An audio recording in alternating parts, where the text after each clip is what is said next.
आदरणीय महानुभाव, आप सभी का आज रविवासरीय जीवन कैसे जिए में बहुत बहुत स्वागत। विशेष बात आज ये है कि आज हम लोग कटनी में हैं।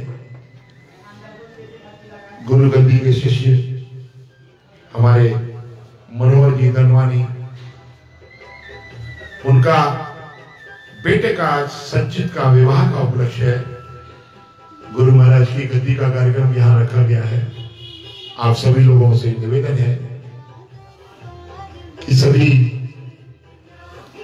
समय से आ जाएं और सदगुरु के चरणों में अपनी आस्था के फूल चढ़ाएं। हमें बड़ा हर्ष का विषय है ये कि आज हम इस शादी में आमंत्रित हैं। कल हम लोग सागर थे, वहां से रात को यहाँ आकर आज की इस गद्दी का कार्यक्रम हमारे साथ भैया इंद्रलाल जी और कटनी की सारी संगत यहाँ गुरु महाराज के इस कार्यक्रम में उपस्थित है। मैं आप सभी का एक बार को स्वागत करता हूँ। आइए आज का सुमधुर भजन सुनते हैं।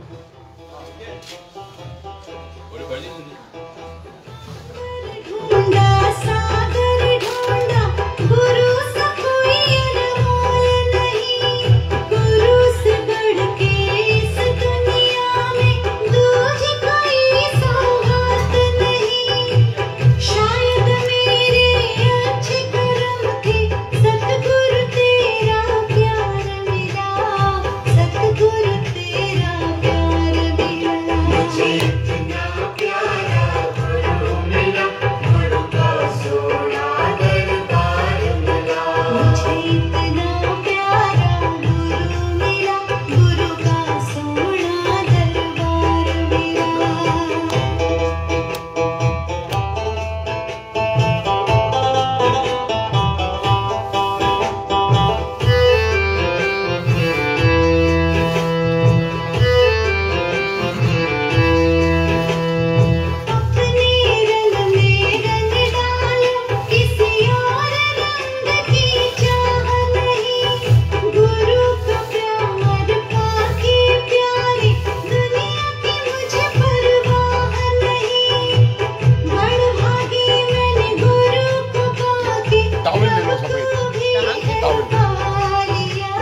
मुख जेमे टैग न लगना है अरे हेदे पोते करे ने ओडे ओडे पर के खणी नु सामान अरे बड़ा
मुझ पर सतगुरु जी मेहर करो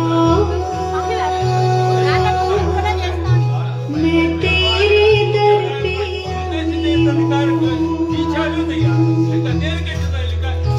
मेरे कर्मों पर ना ध्यान धरो मैं कर्मों पर शर्माई मुझ पर सतगुरु जी मेहर करो मैं तेरे दर पे आई जो दर पे आपके आ जाता वो असल खजाने पा जाता मैं भी खाली नहीं जाऊंगी बड़ी आस लेके मैं आई हूँ मेरे कर्मों पर ना ध्यान धरो मैं कर्मों पर शर्माई हूँ तुम सबको पार लगाते हो तारण हारे कहलाते हो मेरा भी बेड़ा पार करो मैं तेरी शरण में आई हूँ मेरे कर्मों पर ना ध्यान धरो मैं कर्मों पर शर्माई मुझे संगी साथी छोड़ गए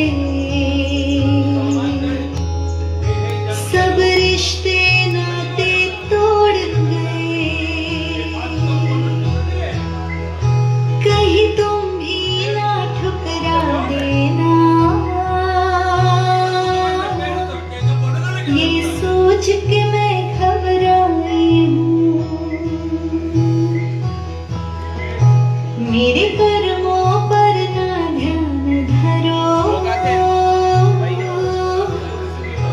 मैं कर्मों पर शर्माई हूँ तुमने सबको अपनाया है सबको ही गले लगाया है मुझको स्वीकार करोगे तुम सब अर्पण करने आई हूँ मुझ पर सतगुरु जी मेहर करो मैं तेरे दर पे आई हूँ मन के अंधियारे मिटाते हो तुम ज्ञान की ज्योत जला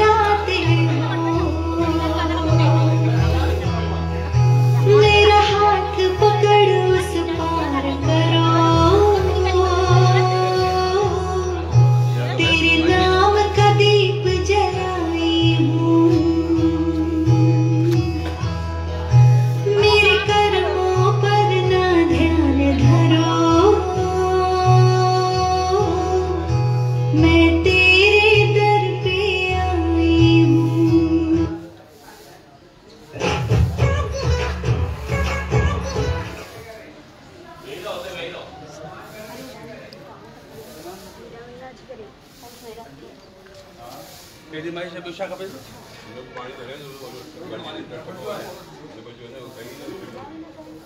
अरे बेटा भीतर से माता जी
सभी उपस्थित हेलो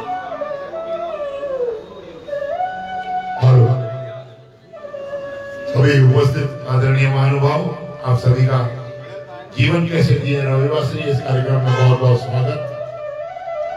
आज हम लोग कटनी में हैं, हमारे भैया मनोहर तरवानी जी के सुपुत्र की शादी है।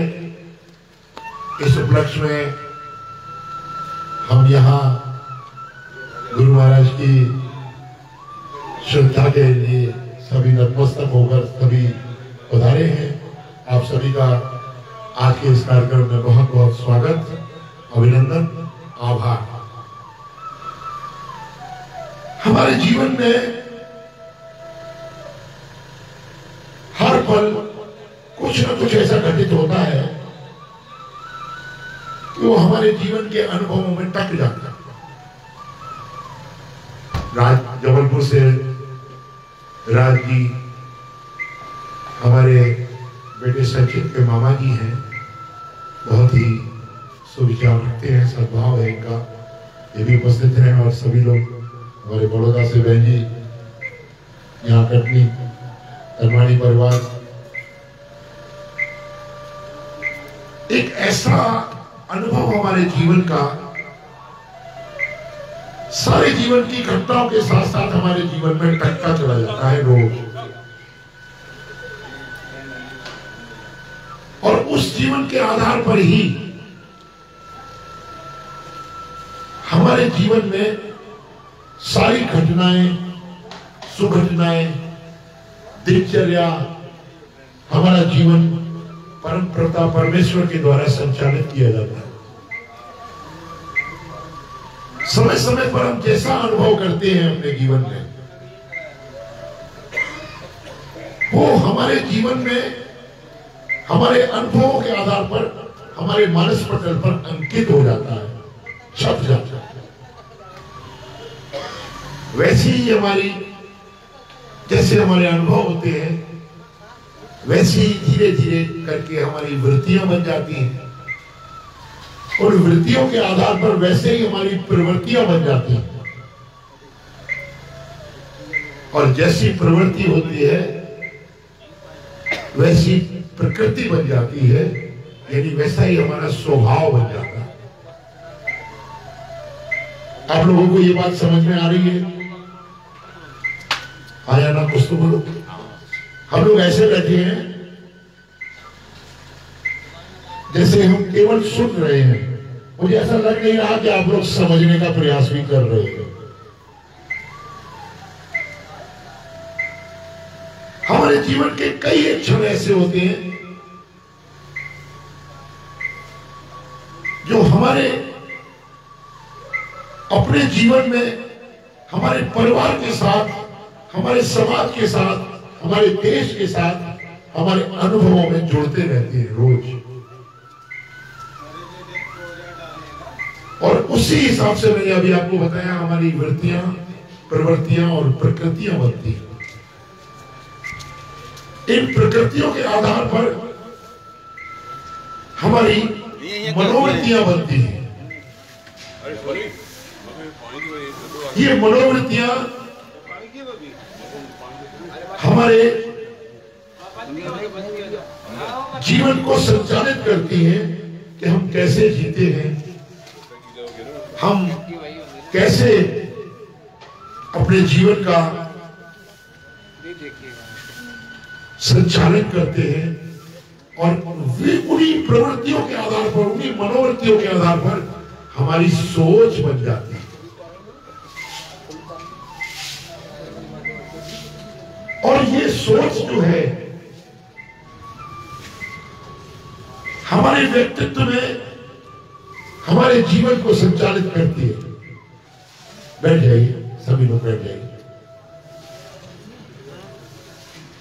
और मैं तो कह रहा हूं बहुत महत्वपूर्ण बात है। तकरीबन इस इंटरनेट के माध्यम से हमें इस वक्त करीब 30-25 लोग देख रहे हैं और आप कम से कम जितने लोग बैठे हैं तो कहीं इधर उधर न घूमते हुए मन में ऐसा विचार बनाए कि हमें आज यहां बैठना है। मेरी बात चल रही थी हमारी सोच, हमारी जैसी वृत्तियां, जैसी मनोवृत्तियां, जैसी हमारी प्रवृत्तियां बनती हैं उसी हिसाब से हमारी सोच बन जाती है और हम जैसा सोचते हैं हम वैसे ही बन जाते हैं।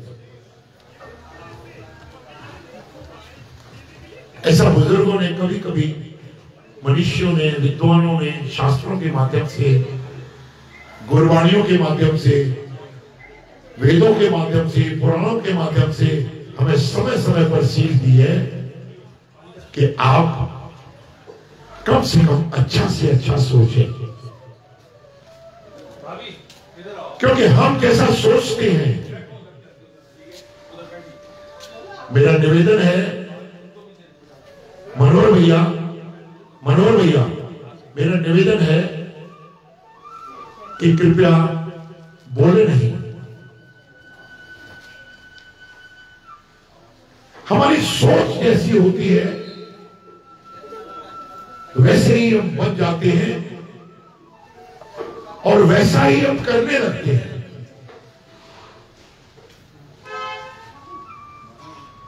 हम जैसा करते हैं वैसा हमारा कार्मिक अकाउंट बनता है। आप लोग यहां बैठे हैं, मुझे थोड़ा एहसास कराइए, जो भी आए बिना अभिवादन नमस्कार के कृपया बैठ जाएं, हम लोग बाद में मुलाकात कर लेंगे।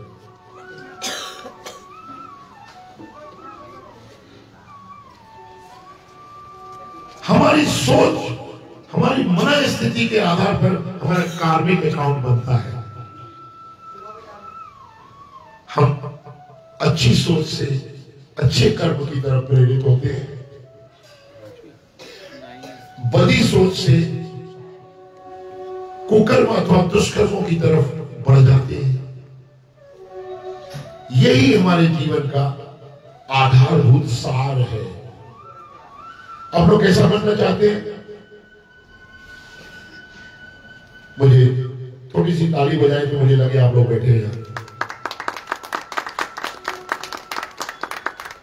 हम सभी अच्छा बनना चाहते हैं, है ना? अभी थोड़ी देर के लिए भूल जाइए कि हमको कहाँ जाना है। आज बारात में जाना है, आज इस शादी में आए हैं, हमें कार्यक्रम में, हमें बारात के साथ बस में चढ़ के गाड़ियों से जाना है। थोड़ी देर के लिए आप ये सब भूल जाइए।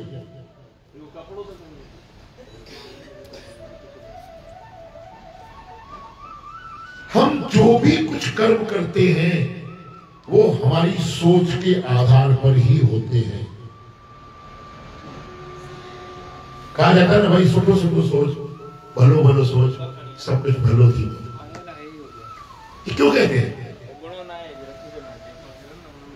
केवल और केवल इसलिए कि हम अपने मन की सोच के आधार पर हम अपने सुकर्मों का निश्चित करते हैं। हमारे सुकर्म तभी होंगे, हमारे पुण्य कर्म, हमारे कार्मिक अकाउंट तभी बनेंगे जब हम अच्छा अच्छा सोचें। भाई शंकरलाल जी बड़ौदा से आए हैं। ये प्रभावशाली बात है, उनका ध्यान इस बात की तरफ जा रहा है। मन हमारी सोच को संचालित करने वाला बहुत बड़ा यंत्र है। हम जो कुछ भी मनन चिंतन अथवा सोच करते हैं वो मन में ही रखते हैं, मन में ही चलती रहती है। और मैं और अधिक शांति से रख दीजिए, बाद में कर लेंगे सब।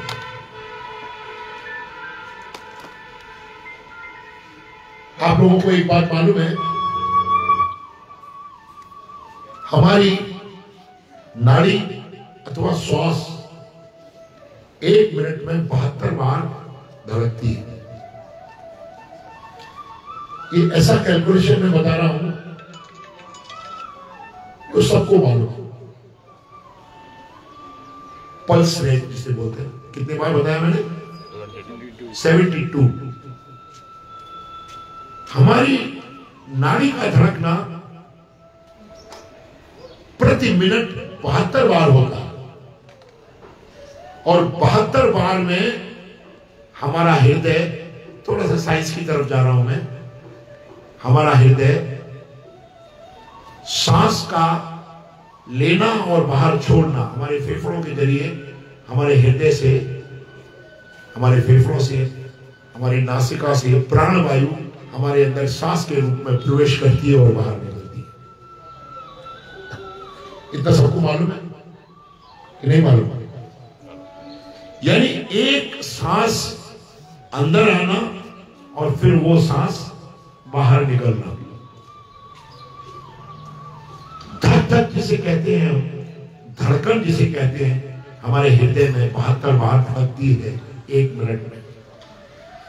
और 1 मिनट में 144 बार हमारी सांस आती और जाती है। हम सांस खींचेंगे, फिर वो सांस हमारी बाहर आती है। इसको हम कहते हैं दम। एक दम, हमारी एक बार की सांस के आने जाने को, प्रतिपल को हम दम कहते हैं। और एक दम का अंदर आना कहते हैं आ दम। हम आदमी क्यों कहे गए? आदमी सर्वदा एक दम है। हमारी जो सांस हम लेते हैं, जो दम लेते हैं, वो दम आए बाहर जाए, आए और बाहर जाए। हम सांस का जीवन चक्र हमारे प्राणवायु से जुड़ा हुआ है। 21,600 सांसें हम प्रतिदिन 24 घंटे में लेते और छोड़ते। ध्यान इधर ही है ना, मैं पूछूंगा गिनती।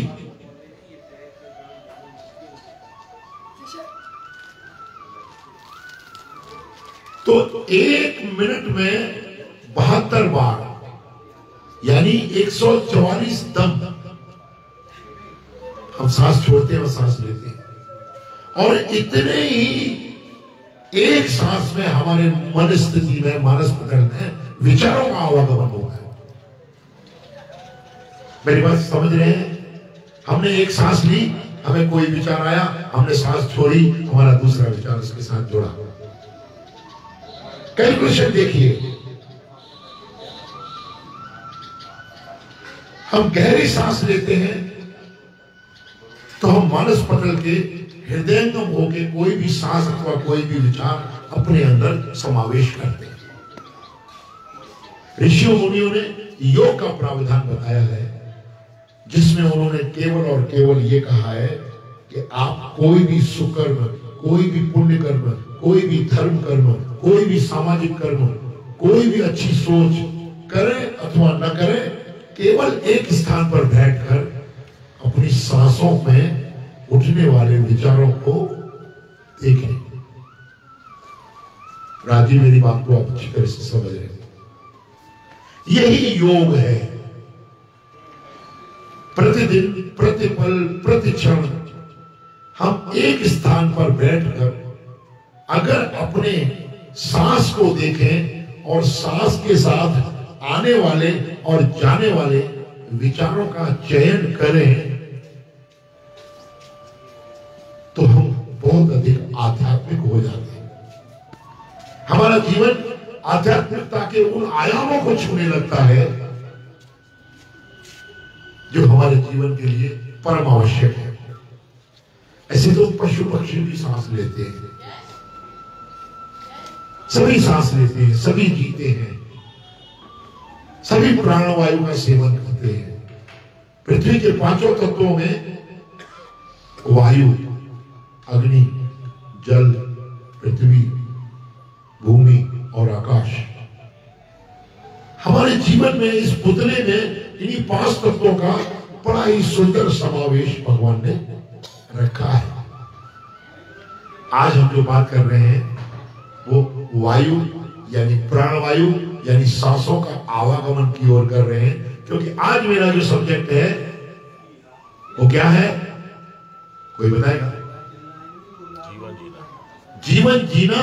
और जीवन में कैसे हम सुविचारों को अपने अंदर करें, हम सुविचारों को अपने अंदर टांकें, सुविचारों में हम अपने अंदर चिंतन करें मन में, ताकि हमारे कर्म, हमारे सद्विचार, सुविचार, अच्छे विचार की तरफ अग्रसर हों और हमारा जीवन पुण्यकारी अथवा लाभकारी अथवा हमें अपना जीवन का मकसद मिल सके कि भगवान ने हमें ये मनुष्य योनि दी है, उसमें हमारा क्या कर्तव्य है।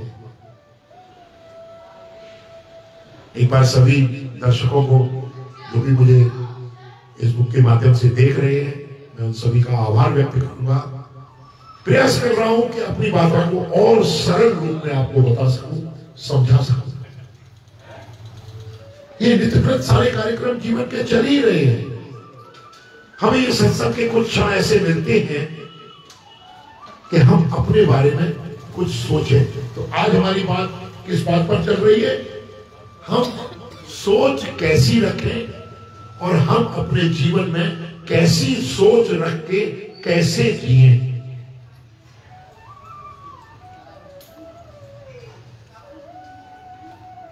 हम अच्छी सोच रखेंगे तो हम अच्छे कर्म करेंगे। और ध्यान रहे, अब मैं जो बात कहने वाला हूं वो बहुत ही महत्वपूर्ण है कि यदि हमारी सोच अच्छी होगी तो हमें जीवन में सर्वदा सुख की प्राप्ति होगी। और अगर हमारी सोच नकारात्मक होगी तो हम सदा दुखी रहेंगे। आप लोग क्या रहना चाहते हैं? सुखी रहना चाहते हैं कि दुखी रहना चाहते हैं? है ना? अरे जोर से बोलिए भाई, एक एक माइक सबको दे दो। मैं हर कोई व्यक्ति जीवन में सुखी रहना चाहता है। और सुख के लिए महापुरुषों ने सबसे अच्छी बात कही है, जो अध्यात्म का अथवा धर्म का अथवा हिंदू सनातन धर्म का सर्वाधिक महत्वपूर्ण प्रार्थना का मंत्र है, सर्वे भवन्तु सुखिनः। सर्वे भवन्तु सुखिनः, सर्वे सन्तु निरामया, सर्वे भद्राणि पश्यन्तु, मा कश्चित् दुःख भाग् भवेत्। सभी सुखी हो, सर्वे भवन्तु सुखिनः, सर्वे सन्तु निरामया। निरामया कहते निरोग हो। सर्वे भद्राणि पश्यन्तु, सभी कल्याण को देखें, यानी सभी का मंगल मंगल हो।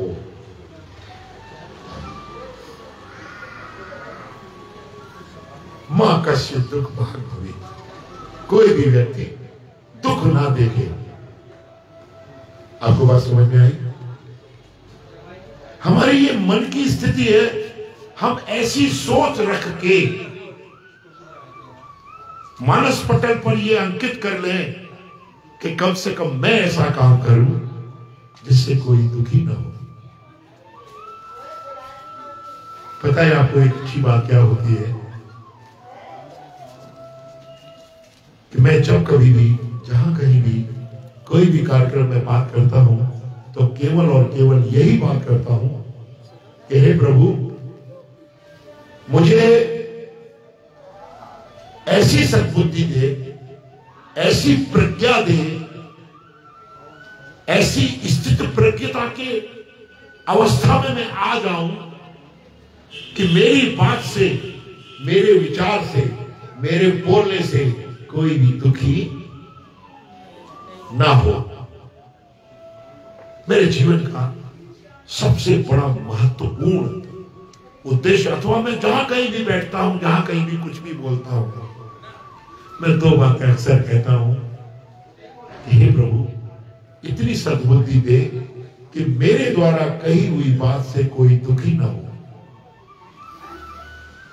और दूसरी बात, मेरे द्वारा कही हुई बात में ये न लगे कि गुरुजी उदासी में घमंड आ गया है।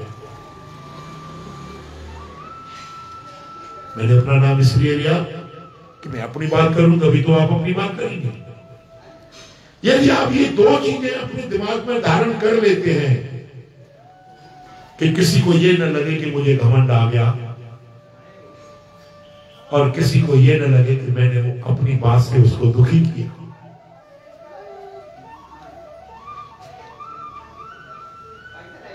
तो आपकी सोच अपने आप शुद्ध और परिष्कृत और सकारात्मक होती चली जाएगी।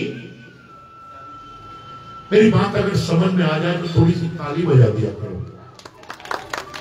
और अगर समझ में नहीं भी आए तो भी ताली बजा दिया करो।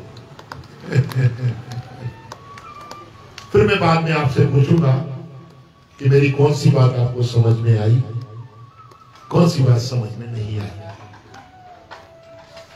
बात कहां चल रही थी? हमारी सोच जैसी होती है हम वैसे ही बन जाते हैं। अभी आप लोगों ने सबने कहा है कि हम सुखी रहना चाहते हैं, है ना? कहा है ना सबने? बहन जी, आपने कहा है ना कि हम सुखी रहना चाहते हैं। कि कोई ऐसा है जो कहे कि दुखी रहना चाहते हैं? माता जी को बिठा दीजिए यहां।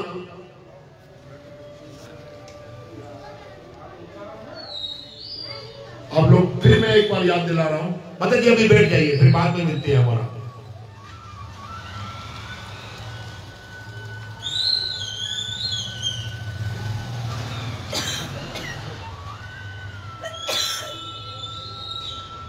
हम सब लोग सुखी रहना चाहते हैं। सुखी रहने का मंत्र क्या है मनोहर जी? क्या मंत्र है सुखी रहने का? कैसे सुखी रहे? साईं चरण में रहूं। अरे वो तो अलग बात है, साईं के चरणों में तो सभी है। क्या? यस, पकड़ा इस गुड़िया ने। हम सुखी तभी रहेंगे जब हम सकारात्मक सोच अपने अंदर अभ्यासित करेंगे,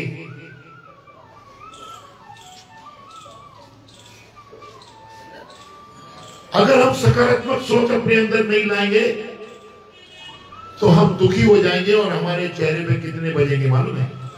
8:20। 8:20 समझते हैं आप लोग? ऐसे स्माइली होती है ना, ऐसे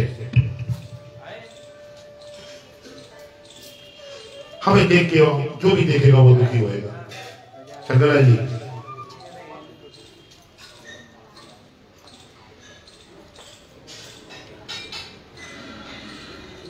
मैंने ऐसा कई बार महसूस किया है कि हम और आप जब कभी भी दुखी होते हैं, कम से कम 2 लोगों को और दुखी करते हैं।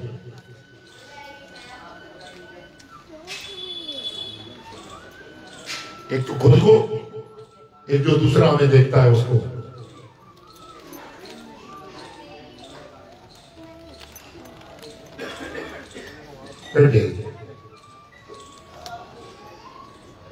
और यदि हम प्रसन्न रहते हैं, यानी 8:20 नहीं 10:10, घड़ी की सुइयां देखिए ना ऐसे। हमारे यहाँ महाराष्ट्र में एनसीपी का घड़ियाल जो है ना वो हमेशा 10:10 बजाता है। उसका सांकेतिक भाष यही है कि सभी प्रसन्न रहे। हम दुखी होते हैं तो 2 लोगों को कम से कम दुखी करते हैं, पर यदि हम प्रसन्न होते हैं तो हमारे चेहरे को देख के हजारों लोग प्रसन्न हो जाते हैं। देखिए दुख कितना कुत्सित है, घृणित है। हमें दुख से घृणा होती है, भाई दुख ना आए, और खुशी से हमें प्यार रहता है। हमारे घर में छोटी छोटी खुशियां, आज इस घर में खुशियां आई है ना, क्या खुशी है इस घर में? हमारे बाबूलाल जी भी आ चुके हैं। बाबूलाल जी का सम्मान किया जाएगा आज, शादी में पधारे हैं।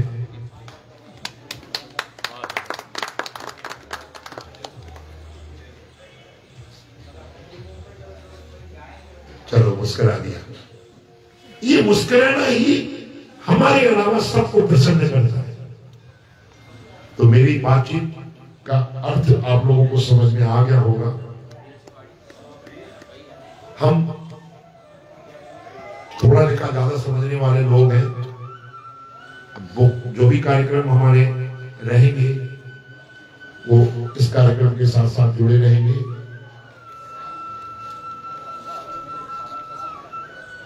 भजन वगैरह भी आप कहेंगे। ढोलक वाले भैया आ गए हैं। मैं आप सभी का फिर इस्तकबाल करता हूं। हमारा आज का कार्यक्रम आप लोगों के लिए 8:45 तक रहा। मुझे बहुत खुशी है। जितने भी लोग आज जो भी यहाँ उपस्थित हैं, मुझे देख रहे हैं, मैं एक बार उन सभी का फिर से आभार व्यक्त करता हूँ। आज की यदि कोई वार्ता अधूरी रही हो मन विचार में, यदि कुछ ऐसा लगा हो तो मैं आपको सही बात या पूरी बात न बताया हो, तो कभी भी कोई भी व्यक्ति मेरे साथ कभी भी मैसेज के फोन से बात कर सकता है। मेरी लाइनें हमेशा उसके लिए खुली है। विशेष बात, आज का ये कार्यक्रम यही समाप्त होता है और आप सभी का जैसा कार्यक्रम है, गुरुगद्दी पर हम सभी लोग लाडे गाएंगे, भजन गाएंगे, कीर्तन करेंगे। इसके साथ साथ इस परिवार में जहां खुशियां बरसी हैं, बेटे की शादी के रूप में हम सभी लोग, मेहमान लोग, अतिथिगण जो भी पधारे हैं, मैं सबका एक बार दिल से स्वागत करता हूं। और धर्मानी परिवार पूरा, जो हमारे सतगुरु महाराज साईं आवतराम जी को बहुत प्यार करते हैं, उनकी तरफ से हृदय से कोटि कोटि शुभकामनाएं देता हूँ। आप जीवन में ऐसे ही सदैव फलते फूलते रहे। हमारी ओर से, गुरुगद्दी की ओर से, गुरु परिवार की ओर से, गुरुजी परिवार की ओर से, सभी आगंतुकों की तरफ से, सभी प्रेमियों की तरफ से आप सभी लोगों को एक बार बहुत बहुत बधाइयां। हरिओम। आंखें बंद करके हाथ जोड़ के 3 बार ओम का जाप करेंगे। एक ओंकार सतनाम कर्ता पुरुष निर्भव निर्वैर अकाल मूरत अजूनी सेवम गुर प्रसाद जप आदि सच जुगादि सच है भी सच नानक होसी भी सच। ओम।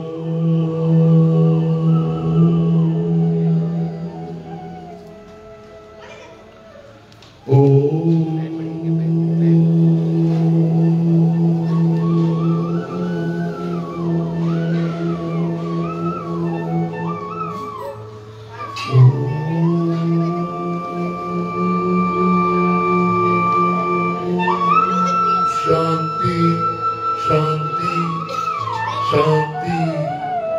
आप सभी को मेरा एक बार पुनः धन्यवाद, आभार, नमस्कार।